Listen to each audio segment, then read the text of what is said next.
लौटती monsoon का कहर थमने का नाम नहीं ले रहा है। भंडारा, गोंदिया इन जिलों में लगातार मूसलाधार बारिश से जनजीवन प्रभावित हुआ। इस मानसून से सबसे ज्यादा नुकसान किसान वर्ग का हो रहा है। बारिश के कारण खेतों में लगाई गई सब्जी और फलों की फसल सड़ने के कगार पर है। इस स्थिति को ध्यान में रखते हुए भंडारा जिले के कांग्रेस सांसद डॉक्टर प्रशांत पडोले ने प्रशासन से पीड़ित किसानों की फसलों का तुरंत पंचनामा कराकर मदद करने की अपील की है। सांसद ने मीडिया से बातचीत के दौरान किसानों की वर्तमान स्थिति को लेकर अपना स्पष्ट मत रखा। आइए सुनते क्या कुछ कहना है पडोले का। अवकाळी पावसामुळे शेतकऱ्यांचं फारच नुकसान झालं आहे। पूर्ण गोंदिया आणि भंडारा जिल्ह्यामध्ये फिरलो असता तिथं बांधीतला जो धान आहे, जो उभा आहे, काही पाण्याखाली आहे, 2-4 दिवसानंतर तोही नष्ट झालेला आपल्याला दिसून येईल। तिथे त्या धानाला अंकुर फुटलेले आहेत। जो कापणी झाली आहे धान तो बांध्यामध्ये ठेवला आहे, त्याला तो सुद्धा अंकुरित झालेला आहे। आणि तिसरा जो मळणी केलेला घरी ठेवलेला आहे त्याला झाकून ठेवला आहे, तिथं थोडासा पाणी गेला तो सुद्धा धान मळलेला आज अंकुरित झाला आहे। आज शेतकऱ्यांना लागत तुम्ही बघितले असाल तर 25 ते 33 हजार रुपये एकरी त्यांचा खर्च आहे। आणि मिनिमम तुम्ही 20 क्विंटल प्रति एकर तुम्ही बघितले का उत्पन्न झाला 2300 रुपये MSP तर 46,000 रुपये म्हणजे हेक्टरी 1 लाखाच्या वरचा शेतकऱ्यांचा नुकसान झाला आहे।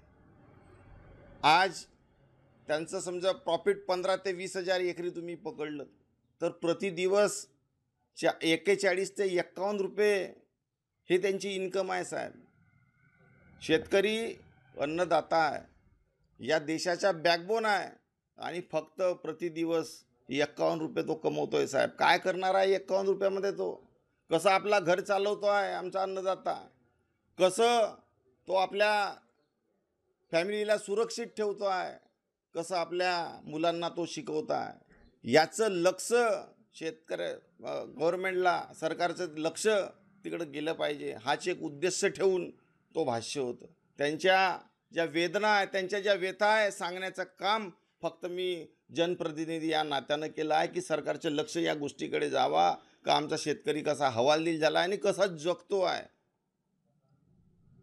15 दिवसापूर्वी मी बपेरा गावामध्ये गेलो असता दमाय नावाचा कास्तकार शेतकरी त्यांच्या पोरानं 7 ते 8 लाख कर्ज झालं म्हणून आत्महत्या केलं। तो डोक्यावर हात मारून शेतामध्ये बसला होता आणि आपल्या व्यथा सांगत होता, साहेब मी काय करू, माझा पूर्ण धान गेला, मी वर्षभर काय खाऊ, मी कसा जगू, मी निरुत्तर होतो साहेब। त्याच्या व्यथा सांगण्याचं काम मी इथं करत आहे, त्यांच्या त्या भावना आहेत। आणि साहेब हे फक्त आपल्याला एक आगाज आहे, एक इन्कलाब आहे आपल्यासाठी की तुम्ही शेतकऱ्यांकडे लक्ष द्या, अन्यथा लवकरच शेतकरी तुम्हाला खुर्चीहून खाली उतरवेल।